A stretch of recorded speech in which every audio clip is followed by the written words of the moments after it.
Hi Luke, great to see you the other day and do some further work on your swings. Just a quick recap on the key points that we covered.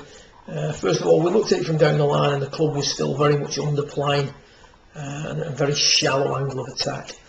So we looked at it from face on, and the thing we saw is that still accumulator 1 and 2 are getting dumped far too soon. As a result, the circumference of the swing is probably at its widest, and because of that you have to extend and stand up to prevent the club from digging in the ground. So there's a lot of good things in there.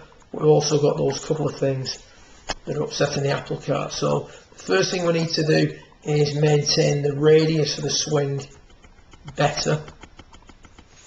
And then what we talked about towards the end of your session, and I'm just going to cover this first, was that once the radius of the swing has been maintained for longer, you can start to work on getting back into flexion and not extending quite as much, maintaining your inclination through the ball whilst achieving some appropriate results. So that's why we've attacked it in this manner, rather than trying to maintain inclination, sticking the club in the ground for an hour on end and then learning to maintain accumulators 1 and 2.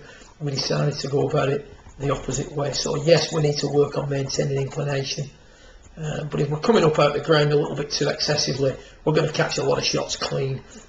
And if we can work both these two things in together, then that will be really helpful. So yes, we need to maintain inclination. Yes, we need to learn to get back into flexion better, but let's get this radius tightened up first. So the reason for that is as the radius tightens up, the other two issues may improve automatically anyway.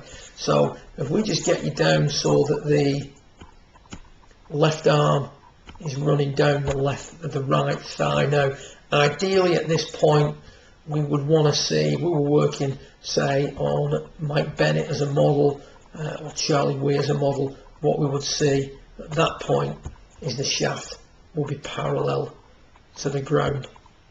So what we've got to do is we've got to get this shaft in a more appropriate position, because you can see we've lost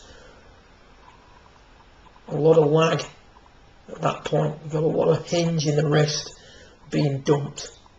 So there's quite a large angle coming into the golf ball. So 1 and 2 have been dumped dramatically. The first thing we did was we blocked sort of a shallow angle of attack. We put a tube behind the golf ball about 10 inches and we said, right, let's let some little swings. You can see with the tube there, the ascent of the club and the hands is much sooner in the backswing, left shoulder working down for longer. And what we've got to do now is we've got to try and hold on to accumulator 2 and accumulator 1 a touch longer in order not to hit the tube. Now 1 or 2 of these we did hit the tube, but again, if we get that ideal P6 position in there and then we look at the difference in that angle, it started to reduce a little bit, not a great deal, a little bit, but this is very early in your session. This is only about 3 swings in. So then we really took it up a notch and we emphasised things. We got accumulator 2 loaded to the max, drop the left shoulder, giving you that super short backswing that actually doesn't look too bad, and then trying to maintain it on the way through. Now you can start to see some progressions from some sort of shortening and tightening of the radius of the swing. As that left arm gets into the ideal P6 position, the shaft now is having a little bit more lag, not getting back into the ball quite as soon. So there's a definite progression. And then again towards the end of the session, really emphasising things. Again, left arm in the ideal P6 position, shaft will be parallel to the ground, and we're starting to fill that gap. So a nice little progression there from the start of your session to the end of your session. There's the gap at the start.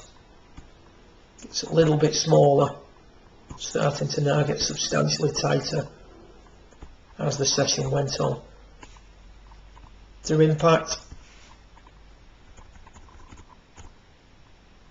much less throw away the club head, so the overtaking rate of the golf club and the hands is reducing dramatically throughout the period of the lesson. Good luck with it, and look forward to watching your progress over the next few weeks. Well done.